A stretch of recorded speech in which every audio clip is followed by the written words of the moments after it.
Today, we are talking about Trayvon Martin, the Florida teen who was shot dead by George Zimmerman while walking to his father's house back in 2012. Well, last night, the Paramount Network aired the first installment of Rest in Power, the 6-part docu-series on the murder. Watch as they show the boy's parents reacting to the sound of Zimmerman calling the police on their son. This guy looks like he's up to no good or he's on drugs or something. They always get away. Are you following him? Yeah. Okay, we don't need you to do that. Well, meantime, last night, NBA star LeBron James talked about Trayvon and how the case showed him he had to use his voice more than just for sports. Check this out. You know, I think it starts with the Trayvon Martin, situation, and the reason it starts with that, I believe, is because, having kids of my own, having boys of my own, it hit home for me to see and to learn the story and to think that, if my boy left home and he never returned.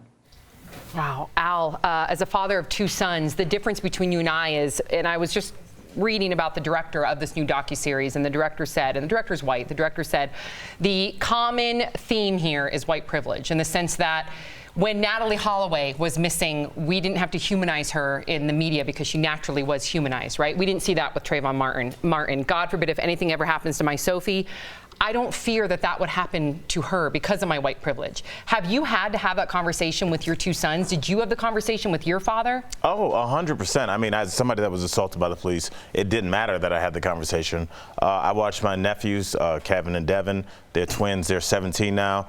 Kevin's probably 6'1". Devin's probably 5'11". Every time I look at them getting taller when I go home, that's the first thing I think about is, wow, they're becoming more and more of a threat. They're looking more and more like a young black man. I remember Erica said, this must have been 4 months ago, so powerful. We were doing a story on Mike Brown, the young black kid that got into all 20 schools that he applied to, Harvard, Yale, all those things. And she was saying it's amazing how much, if you put the description with the Mike Brown that was shot and killed from Ferguson, they would have the exact same description. Heavy set, black male, over 6 feet. And it's like, it doesn't matter whether it's got into Harvard on a full ride Mike Brown or just took a cigarette from a candy store Mike Brown. But does it change your day-to-day is my question. For instance, I would never think twice about wearing a hoodie. Because I would be like, cool, I look cool in a hoodie. Would you think twice about wearing a hoodie? I think about the way I'm dressed all the time. Do you? What is your thoughts on all this, Bo? It's tough. I don't know. I think this was an avoidable situation altogether with Trayvon. I think it's unfortunate on every side you can possibly imagine. And, I will never, even growing up and even now, will never know what it's like to go through what Erica and Al have to go through on a day-to-day basis, or their children. That's a tough one for me.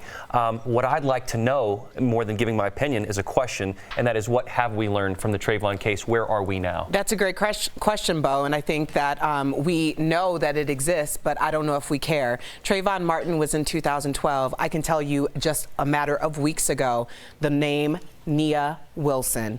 No one's really talking about her. And the reason why, and because it's so uncomfortable. If I sit here and have this conversation, then I'm playing a card.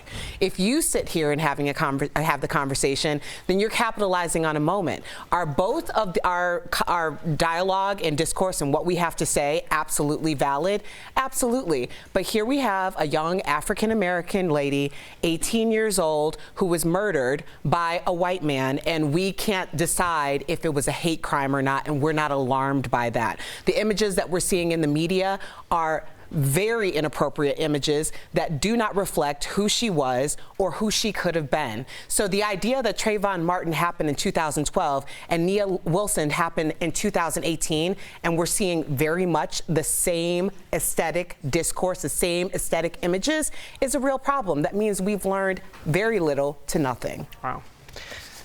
All right, DBL Nation, chime in, please. We want to hear from you.